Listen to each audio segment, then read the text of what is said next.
Remember, our grip gets over this way, and you don't want your hands up here because then they can't swing. Right. A lot of joy in what I do is trying to prolong someone's playing career. Look at that. I don't look at age and I don't look at abilities or disabilities. There's a way you can swing a golf club. You just have to find it. You want it 7, 8, whatever you want. What do you feel the most comfortable with? I'll try a 7. Okay. I haven't played with a 7 in a long Well, we can change anything we want to change, All right. okay? Yep. I've got Parkinson's. I play 9 holes. I'm trying to work myself up to 12 because playing 9 holes is like playing 18 for most people. Because it takes both mental, it takes me twice as much energy to play 9 holes as it does a normal person.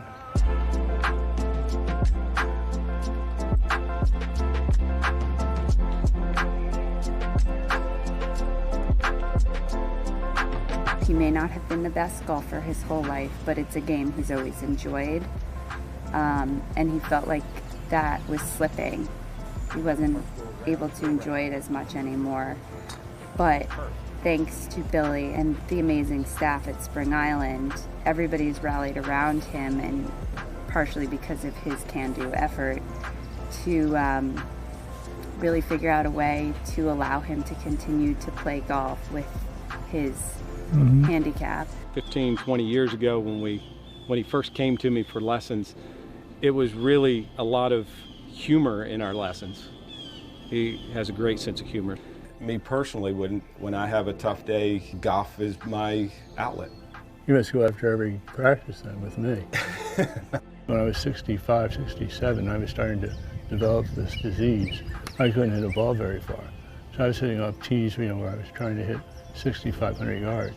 I can't, I was going to scores with 150 practically.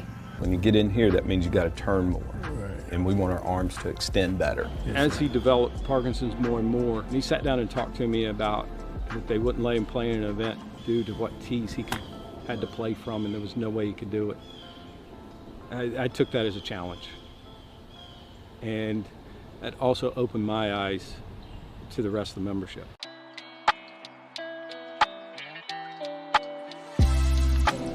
I came to Spring Island in 1995 as the first assistant, and fall of '96 I was promoted to head golf professional. And we had a little tiny clubhouse. We did about 3,000 rounds a year, and it was just a little quiet place. A few years later we were moving into the larger clubhouse, and when we got a staff large enough, I could really put my time into teaching. At that time we had an aging membership, and I noticed people stopped playing golf. So I needed to figure out a way to keep them playing golf as long as they could, or as long as they wanted to.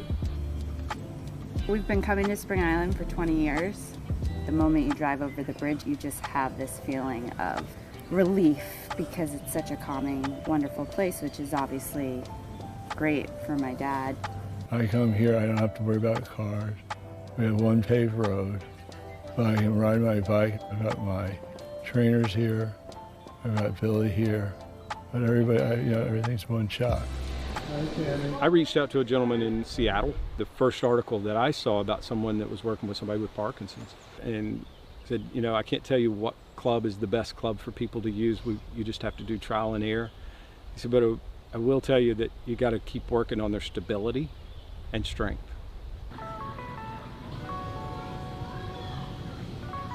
I love this exercise. Hence a little bit of sarcasm in there. I'm being sarcastic. I know golf is a big part of the quality of life just because it's a sport he loves to play and he's passionate about. So once he started working with Billy a lot, and I got an idea of what Billy was trying to do with his swing, that gave us an idea of what we really needed to start working on. With Ryan and Tammy here, I was able to send them videos of what we were doing, then they were able to look at that, and then I was able to ask them what they were doing in the fitness side to know what we could do and what we could not do. We can get certain muscles working, so not only does it help them get up out of a chair, it'll help you walk a little bit better, but it's going to help them swing a golf club too. We look at posture. It's awful. It's not awful. It's awful. It can always be better. It's awful. But if you get up too much, though, it hurts. Right. But if you get too far down, you can't move. Right. So it's somewhere in the middle. Correct. And so that's one thing we always have to stay with. We're trying to keep people playing, keep people happy. Our goal is just to hit the ball. He makes good contact, keeps pretty straight. We've lost about 100 yards, but we haven't lost the drive. Golf has changed in some respects. It's gotten a lot better because I used to be all over the place. Now I hit the ball down the middle. Not that far, but down the middle. My wife brings it back to reality, says you're not going to be on the senior tour. And so therefore, it brings it back to reality. But I thought we were trying to get on the senior tour, and that's the only reason why I've been working this. I figured that. He has found what he's needed to do to get to the next level. And I really feel that's a big part of our relationship is, okay, where do we go next? And that's the reason why I do a lot of research and make a lot of phone calls, is to find out where do we go next. Parkinson's, any sort of degenerative disease, it's very trying on you mentally. And I think my parents have a great partnership and really work to make sure that they continue to enjoy life and don't let the Parkinson's hold them back.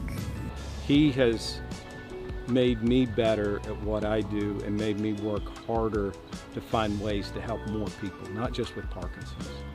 I mean, we use that, but he wants to help everybody. And I want to be in that boat with him to help everybody.